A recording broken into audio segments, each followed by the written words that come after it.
Jammu university में राजनीतिक शास्त्र में जिन्ना का चैप्टर दिया गया है और इससे राष्ट्रवादी बहुत ज्यादा आक्रोशित है।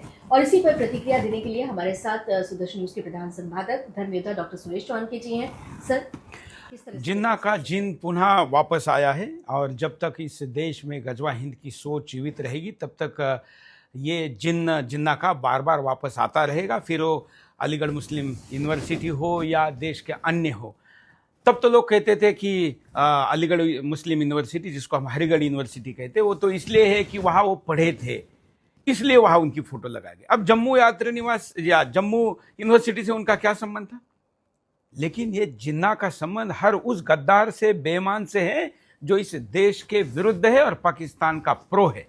उसको बहाना चाहिए जिन्ना का। और इसलिए पहली आपत्ति मेरी उन गद्दारों पे है। दूसरी आपत्ति मेरी शिक्षा विभाग से है, वो भारत सरकार का हो या जम्मू कश्मीर सरकार का हो। आखिर इतने हिंदुस्तान का विभाजन करने वाले इतने बड़े खलनायक को हमारे टेक्स्ट बुक में जगह मिलती कैसे है? इस पर भी संबंधित विभागों पर, व्यक्तियों पर कार्रवाई की मांग मैं शिक्षा मंत्री धर्मेंद्र प्रधान जी से करता हूं। इसके बिना कुछ होने वाला नहीं। एक बार एक उदाहरण स्थापित करिए कि जिन्ना के जिनको बार बार जगाने वाले पर एक कठोर कार्रवाई इस देश में होती है तो फिर दूसरा कोई कभी नहीं करेगा। यहाँ पे जो फैकल्टी है उसका ये कहना है कि ये मॉडर्न पॉलिटिकल साइंस जब हम पढ़ाते हैं तो ये उस उद्देश्य से पढ़ाया जा रहा चैप्टर है। देखिए, बहाना कुछ भी हो, चाहते क्या है, निशाना क्या है, वो देखना चाहिए। इसलिए बहाना क्या है छोड़ दीजिए, निशाना पहचानिए।